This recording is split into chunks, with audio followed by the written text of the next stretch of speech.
The winner is Brisbane.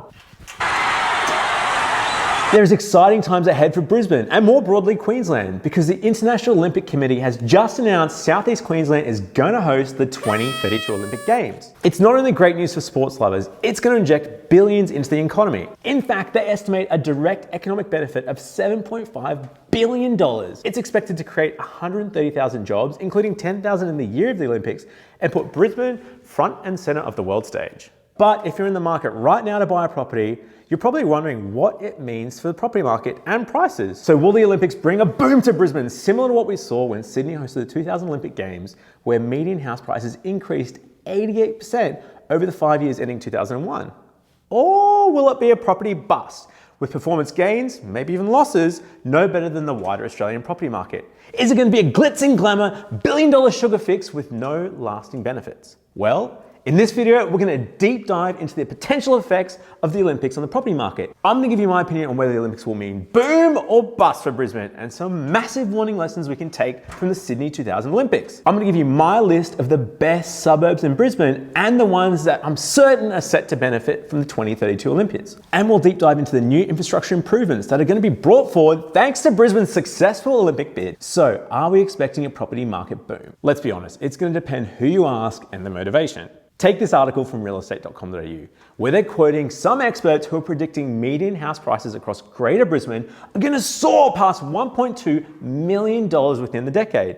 This is 40% above the 10-year average. Crazy, right? They go as far as saying Brisbane homeowners are in line with a $200,000 Olympic bonus when we get awarded the games. Sign me up, 200 grand sounds incredible. Collier's Queensland Director of Office Leasing, Matt Carney, says that we're entering a golden decade for Queensland and the property sector is going to be a major beneficiary. Yeah, well, not everyone's drinking the property boom Kool-Aid. Like Simon Presley from Propertyology. He calls the Olympics a sugar fix, a quick hit of energy that's going to burn itself out in the market as quickly as it began. And goes on to say that it's going to have no lasting impact. So who's right? I'd say the truth lies in between. So let's take a deeper look. How does hosting the Olympics affect property prices? The main way it affects property prices is through investment in infrastructure. Whether you're hosting the Olympics or not, infrastructure improvements always cause high demand and higher prices. For example, when the University of Sunshine Coast Moreton Bay campus opened in February 2020, it created a massive demand of housing in the region. Suburbs like Petrie, Launton and Kalanga, being the closest to the campus, have seen massive price increases. They've seen an increasing demand for rental accommodation for university students, which has pushed up rentals and added to the property prices. And we can expect a similar story of property growth in the areas where the government's investing in infrastructure to support the Olympic Games. Here are a couple of the infrastructure improvements the government's looking at before the Games start in 2032.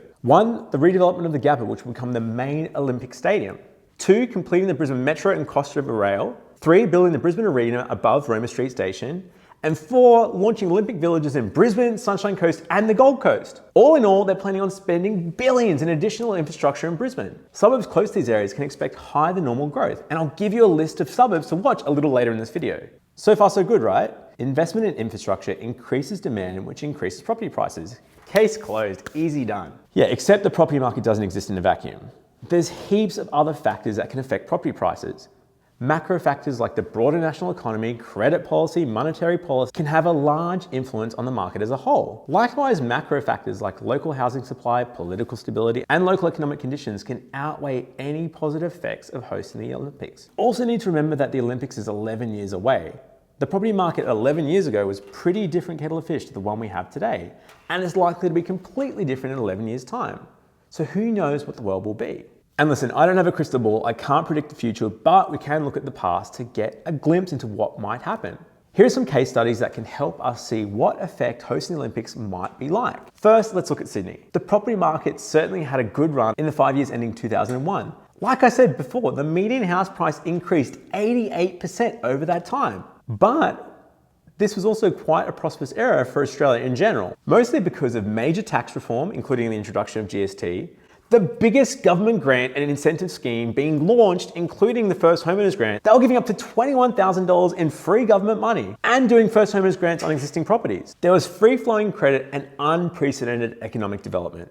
So these macro and micro factors may have played a significant role in that growth. Not to mention, during that 5-year period, house prices in Melbourne, which wasn't hosting the Olympics, rose 95%. So was it the Olympics or was it just the market conditions? So as you can see from the data here from Propertyology, Sporting events don't actually determine real estate performance. So in the 5-year change in median house prices leading up to the Sydney Olympics, you actually got better growth, like I mentioned, in Melbourne at 95% compared to Sydney at 88%, which is wild. A similar story in the Melbourne Commonwealth Games, where Melbourne experienced 52% growth, but you could have got almost double that in Perth or Cairns during the same period. And again, the same thing on the Gold Coast. It's insane. You should check out that. I'll include links below. And so that's Australia. What about London? Another great case study. They spent $16 in preparation for hosting the games. And according to the ISC, they made neither a profit or a loss. So they got back all the money they spent. And they also got to reap the benefit of increased property prices. Many areas in London underwent extensive regeneration schemes prior to the games, and some parts were completely transformed. This led to a median increase over the 5 years ending 2013 of 38%.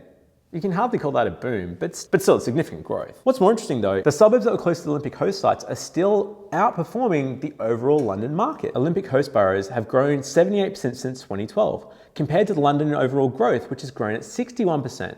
So 9 years later, we're still seeing higher than average growth in those areas. So from this, we can see that while other factors might have a large effect on the property market overall, you can still get a better than average return if you pick a suburb that's been involved with the Olympics somehow. So which are the suburbs to watch? There's gonna be 3 main things to look at. 1, suburbs that are close to stadiums and other places where the games are hosted. 2, suburbs close to areas where they're gonna be building the Olympic villages. And 3, suburbs that will have improved access to public transport from the additional infrastructure investment. While the Australian government plans to reuse a lot of the existing sports infrastructure to save on cost, there are gonna be a bunch of developments and improvements made to some of the venues. For example, they're budgeting about $1 billion to completely revamp the Gabba into the main Olympic Stadium. It's obviously going to accelerate heaps of urban development around the surrounding area. They're also planning on developing the Brisbane Arena above the Roman Street Station into a transportation hub. And while this development was already in the pipeline, word on the street is that they might even put a temporary pool in there and host swing events. There's still some doubts as to whether or not this project's go ahead, but if it does, it could completely revitalise the commercial market around Spring Hill, Petrie Terrace and around that area. It's also worth looking at Hamilton. The Hamilton North Shore Priory Development Area has been earmarked as a preferred location for the Brisbane Olympic Village.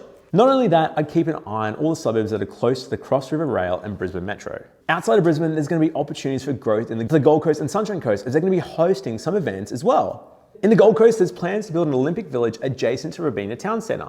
And the southern area along Burleigh Heads, Palm Beach and the Gold Coast Airport could see some urban regeneration and expansion if Stage 4 of the light rail project commences. Finally, let's check out the Sunshine Coast. In April 2021, the Sunshine Coast released a draft of the Sunshine Coast Mass Transit. They've been talking about introducing mass transit to the Sunshine Coast for years. Now there's a successful Olympic bid, there's a way higher chance it's actually going to go ahead. Listen, construction of this project could supply growth in areas like Maroochydore, Slippy Downs, and a bunch of areas and up and down the Sunshine Coast. Listen, that's a super quick review of the suburbs that might benefit from the Olympics. I think I could do a whole video on that. But if you're looking for high growth potential, then definitely check them out. In any case, make sure you do your due diligence and review the fundamentals so you don't get caught up in the hype. So let's wrap it up. Is it boom or bust for Brisbane? Well, looking back at the Sydney Olympics and even the Melbourne and Gold Coast Commonwealth Games, it looks like there's certainly no guarantee that Brisbane's going to outperform any of the other cities in Australia just because of the Olympics. There's way too many factors at play. But if you were planning on living or investing in Brisbane anyway, then you'll most likely see high growth in your property value if you target the areas which are going to directly benefit from infrastructure investments and upgrades between now and 2032. Like I mentioned before, specifically around the redevelopment of the Gabba, which is going to be the main stadium, any of the Brisbane Metro or Cross River Rail stations, the suburbs around the Brisbane Arena, especially above Roman Street Station, or the areas of the Olympic villages around Brisbane, Sunny Coast and the Gold Coast. And before we get too caught up in the hype, it's worth noting that compared to the past Olympic Games, the 2032 Olympics requires way less investment to the host city, just because we're reusing a lot of existing infrastructure. So overall, this could mean that there's going to be less impact on property price values. And don't forget, the traditional 7 years from announcement to end date has been extended to 11 years, which is going to spread out that over a long time frame and could dilute the investment.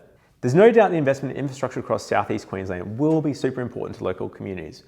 But it's definitely worth keeping the potential impact on property markets in perspective. As Simon Presley from Propertyology says, variations to the value of properties are determined by the relationship between the volume of property assets listed for sale and the volume of willing buyers at a specific point in time. In other words, it comes down to supply and demand. I hope you enjoyed this video. Let me know what you think. Would love to know, is Brisbane gonna boom, bust, or anything in between?